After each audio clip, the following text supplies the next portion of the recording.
Aleluia, ainda de pé, abra sua Bíblia, vamos fazer uma leitura bíblica. Evangelho de Jesus Cristo, escrito por João. Quero saudar a todos os irmãos com a gloriosa paz do Senhor. Havia uma palavra no meu coração, há alguns dias, que estaria em Romanos 6,14, que fala sobre as funções da lei e o poder da graça.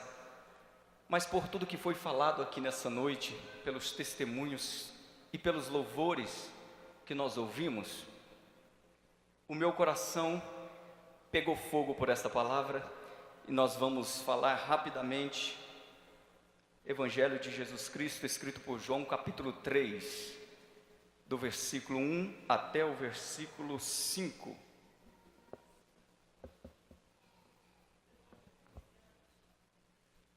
Capítulo 3, a partir do primeiro versículo. Quem encontrou, diga glória a Deus.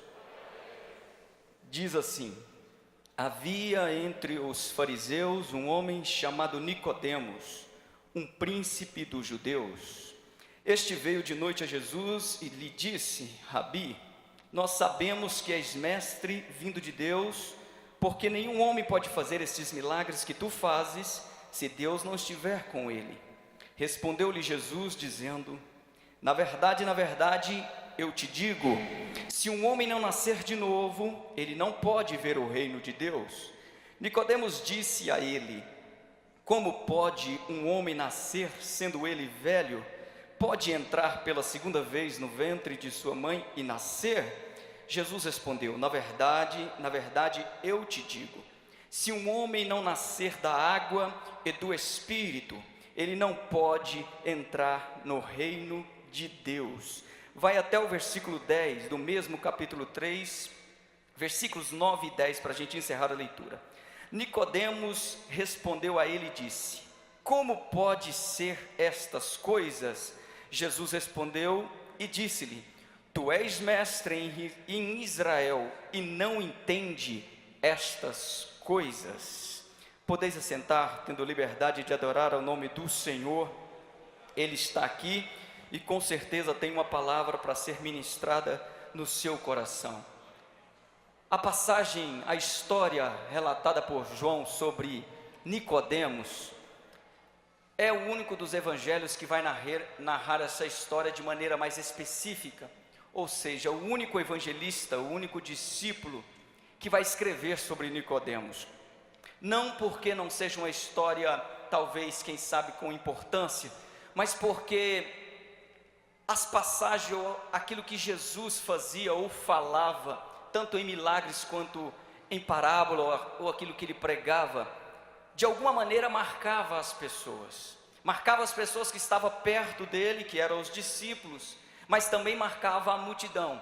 Embora a multidão nem sempre se comprometia com aquilo que Jesus falava ou com aquilo que Jesus ensinava, mas de maneira mais forte ou veemente, os seus discípulos sempre procuravam entender o que Jesus ensinava. João começa no versículo 1 dizendo que Nicodemos era um príncipe de Israel. No versículo 10, Jesus vai dizer que Nicodemos é mestre em Israel. Não é difícil entender que Jesus conheça Nicodemos, porque a Bíblia fala em 1 Samuel que Deus não vê como o homem vê, mas Deus vê o que está no coração do homem. Ou seja, Deus enxerga o coração do homem, a intenção, os seus pensamentos. O próprio evangelista Mateus vai dizer que enquanto Jesus pregava, os fariseus e os escribas, os principais e doutores da lei, questionavam em seus pensamentos a autoridade de Jesus. Ou seja, Deus conhece o homem por dentro e por fora, mas nós, seres humanos, analisamos as pessoas por fora. Então não é difícil entender que Jesus conheça Nicodemos. Jesus sabia quem era Nicodemos, sabia que ele era mestre, até porque um judeu com apenas 10 anos de idade, ele conhecia praticamente de cor todo o Pentateuco. Então imagine um homem como Nicodemos, que era um dos doutores da lei, e aqui nessa passagem já tinha quase 80 anos de idade. Esse homem tinha um alto grau de conhecimento da palavra, das escrituras.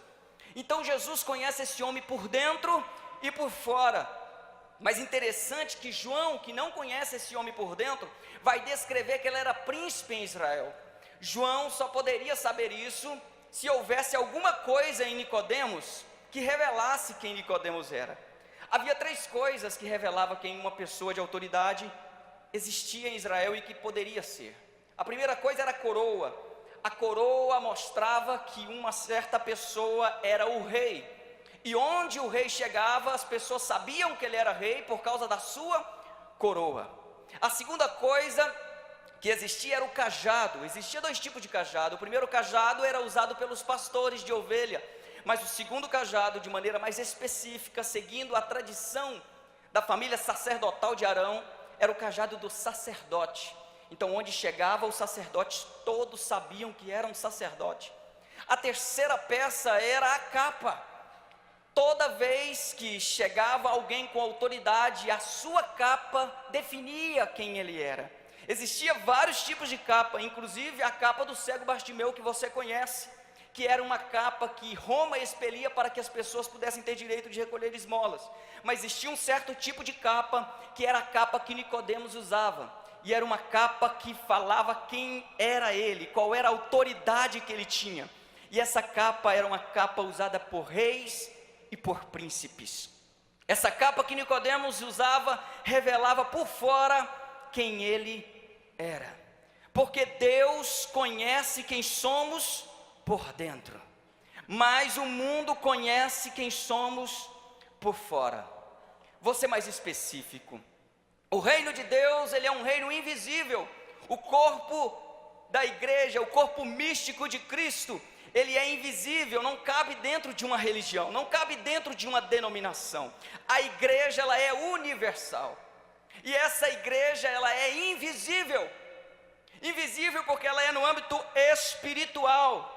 Quando Jesus veio à terra, ele disse: eu vim para que vocês recebessem um novo reino.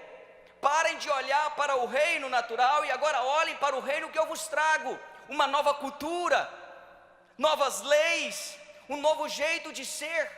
Aí Paulo vai escrever que a igreja é embaixadora do reino de Deus na terra, ou seja, a embaixada de Deus na terra, a embaixada do céu.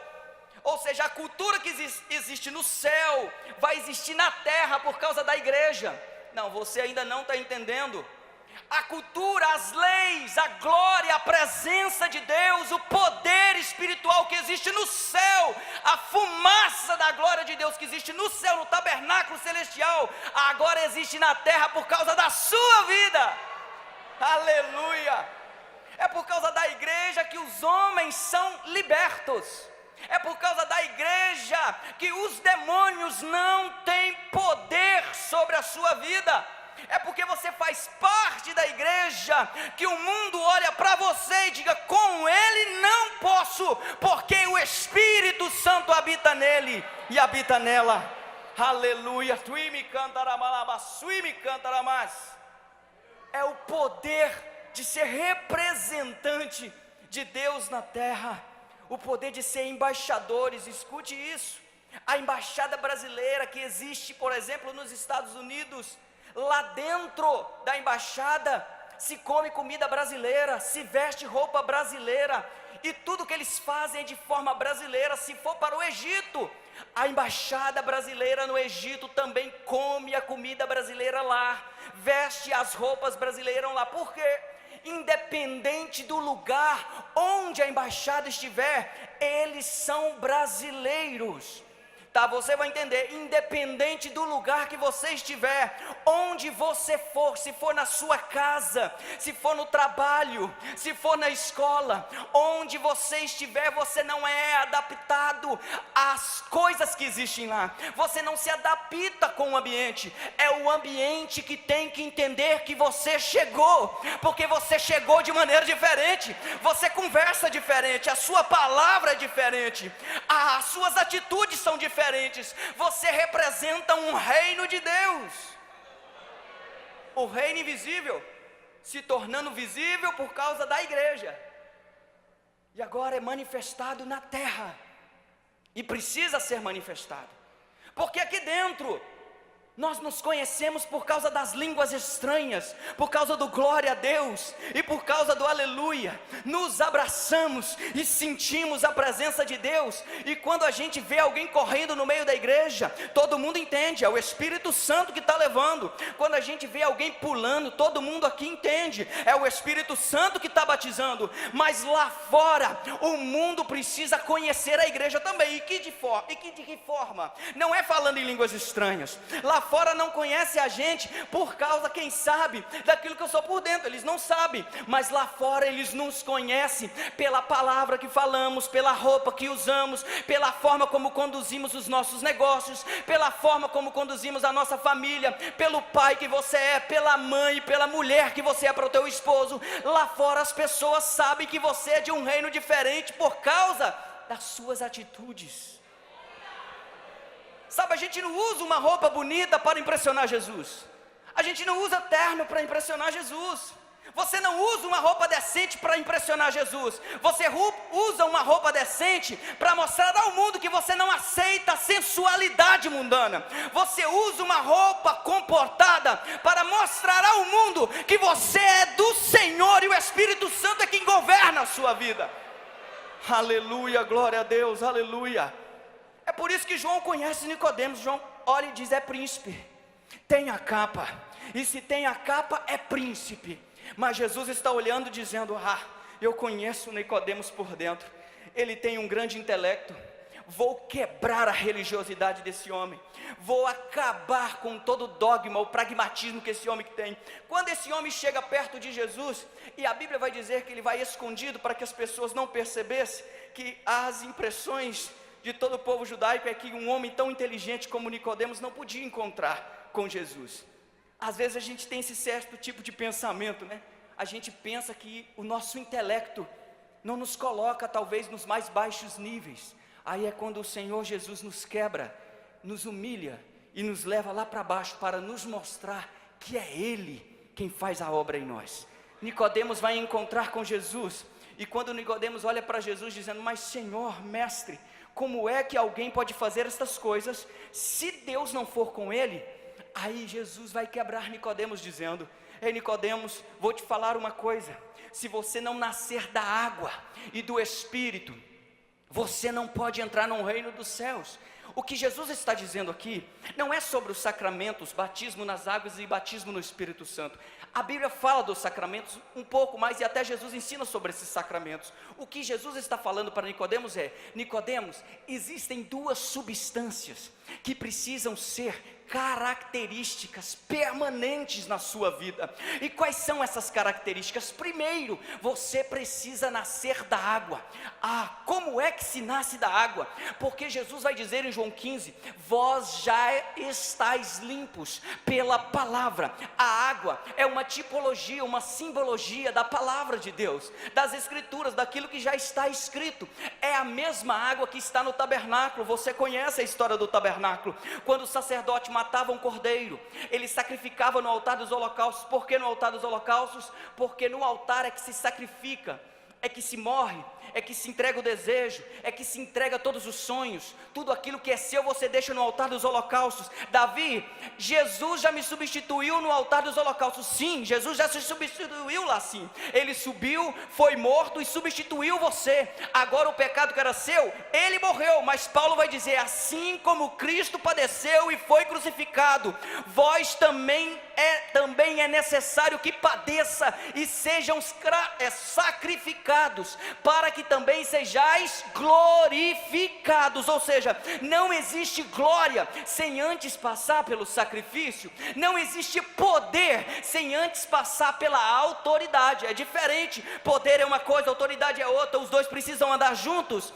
Então quando o sacerdote matava, deixava no altar dos holocaustos, ele passava pela pia, e na pia existia água. A água é o símbolo da palavra de Deus. Então o sacerdote lava as suas vestes, vestes, lava as suas mãos, lava os seus pés, para poder entrar no lugar santo dos santos.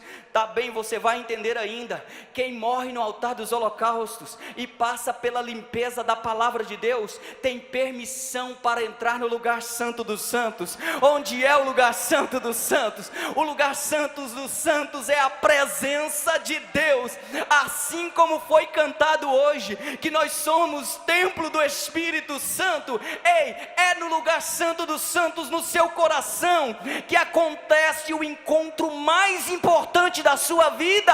É onde você encontra com o Senhor, e é onde Ele se manifesta a você. Então quem morre, primeiro precisa morrer, depois passar pela limpeza da palavra de Deus, depois poder ter permissão para entrar no lugar santo dos santos. Uma vez que você morreu e entregou tudo lá. Davi, o que é entregar tudo lá?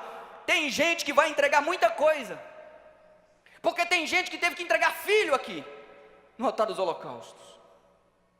Teve pessoas que perdeu o marido, perdeu esposas aqui. E você talvez não perdeu nada ainda. Tem pessoas que perdeu o ministério aqui nos altares dos holocaustos, porque teve que entregar. Às vezes a gente perde aqui, entrega sonhos que não são realizados, pedidos de oração que não são respondidos, proposta de campanhas que nós fazemos e não acontece. E Deus está dizendo: entrega mais um pouco, sobe mais um pouquinho no altar dos holocaustos, daqui a pouquinho o cordeiro vai morrer. Então aqui a gente entrega. Às vezes a gente não quer perder, a gente precisa perder aqui. Às vezes você vai perder coisas que você julgava importante, mas você perde aqui. E quando você perde aqui, o Espírito Santo vai trabalhando a palavra na sua vida, te limpando, te mostrando que tudo aquilo que você tinha era seu, e que Deus quer te dar algo dele, algo diferente, algo espiritual. Aí quando você menos percebe, você está dentro do lugar santo do santo, ou seja, no centro da vontade de Deus. E o que acontece? A fumaça de Deus passa a te acompanhar todos os dias da sua vida. Aí o que acontece nessa fumaça? É aonde Deus fala. É quando Deus aparece no meio da fumaça, dizendo para o sacerdote: diga, meu povo, vai haver paz. Diga, meu povo, a guerra vai cessar. Diga, meu povo, eles serão curados. Diga ao meu povo, tudo que plantar vão colher. É dentro da fumaça que Deus se revela. E eu e você não podemos acostumar em ficar somente no átrio ou no pátio. Temos que aprender que viver no reino, viver no evangelho de Deus, também existe santo dos santos. E se eu e você viver no santo dos santos, não vai ter espaço para intriga, fofoca, humilhação, soberba, orgulho. Vamos morrer, mas vamos ser glorificados com Cristo. Aleluia, glória a Deus. Nasça da água, Nicodemos. O que mais eu preciso fazer, Senhor? Nasça também do Espírito. Mas, Senhor, do Espírito, é aqui que pega Nicodemos. Como eu posso morrer, já velho, voltar para o ventre da minha mãe? Como tudo isso pode acontecer? Mas isso aqui não tem nada a ver com a nossa vida natural. É por isso que não entra dentro da nossa cabeça. Por mais inteligente que Nicodemos fosse, por mais conhecedor que ele fosse da palavra, ele não conseguiu entender que precisava nascer do Espírito. Porque uma vez que o homem foi morto pelo pecado, agora os seus olhos, as suas vistas estão escurecidas pela natureza pecaminosa. Então o que Jesus está dizendo para Nicodemos é: Nicodemos, o teu espírito já está morto há muito tempo, e você não sabe ainda. Mas a partir de agora, com o encontro comigo, você não só vai precisar nascer da água, mas também precisa nascer do Espírito. E o que é nascer do Espírito? É não andar mais somente olhando para as coisas de baixo. Eu e você agora precisamos também olhar para as coisas de cima. O dia que a gente deixar de olhar só para aquilo que nos convém. Não me agradou, não vou mais. Não está me fazendo bem, não participo mais. Não faz o que eu quero, não vou mais. Ei, estas coisas se tornam pequenas diante daqueles que já nasceram espiritualmente, porque eu e você não somos conduzidos apenas por aquilo que rege a nossa vista. Nós precisamos entender que um homem e uma mulher que entra para o reino, viver sem a presença do Espírito Santo é viver como um sonâmbulo na vida. Não sabe para onde vai, não sabe de onde veio e nem sabe o que está fazendo na igreja ou no corpo de Cristo. Mas eu e você temos uma marca. Paulo disse: vós já estáis selados pelo Espírito Santo da promessa, e agora ninguém pode nos deter. A gente fica covardados, esperando que alguém tome a frente, porque senão a gente não vai. A gente não ora, a gente não lê, a gente não participa, porque a gente está esperando alguém levantar e fazer. Eu e você já temos o Espírito Santo. Eu e você fazemos parte de uma igreja. Quando é que eu e você vamos nos incomodar para fazer alguma coisa para o reino? Eu e você já nascemos da água, já nascemos do Espírito. E uma vez que nascemos disso, jovens, não existe mais barreiras, não existe mais palavra do inimigo que possa fazer você retroceder. Nós precisamos entender isto, igreja. Onde você estiver aí, entenda isso, pelo amor de Deus. Você não pode viver na mesquinhez, achando que tudo está bom, estou sentadinho, está tudo acomodado. Daqui a pouco o inimigo chega e rouba a sua casa, daqui a pouco o inimigo chega e destrói a sua família. Então se levanta como um exército aí, se levanta na sua casa como um homem e uma mulher de Deus, e não aceita que o inimigo faça algazarra lá. Fique de pé comigo, fazer uma oração, pastor. Fique de pé, vamos fazer uma oração. Aleluia! Aleluia! Aleluia! A gente precisa se incomodar.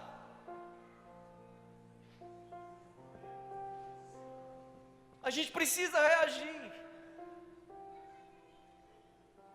Você já nasceu da água e do Espírito. As velhas coisas já se passaram. Eis que tudo se fez novo. Quando é que você vai tomar posse dessa palavra? Vai passar a sua vida chorando e lamentando por aquilo que não aconteceu? Se levanta, pelo amor de Deus. Se incomode com o mundo. Vamos nos incomodar. Vamos para a guerra. Saia da posição confortável e vai para o meio da tempestade. Ficar em casa é muito bom, ficar sentado no sofá é muito bom, mas Jesus te chama para o meio do mar. É preciso entrar no meio da tempestade, porque é aí que Deus vai provar a sua fé. A multidão estava de longe olhando os discípulos no meio do mar. Os ventos sopravam. Quem sabe alguns das multidão olhavam e diziam: eles vão morrer. Aqueles que saíram não voltam mais. É assim. Quando você entra para dentro da tempestade, existem dois resultados. Ou você morre no meio da tempestade, porque não acredita que Jesus está no seu barco.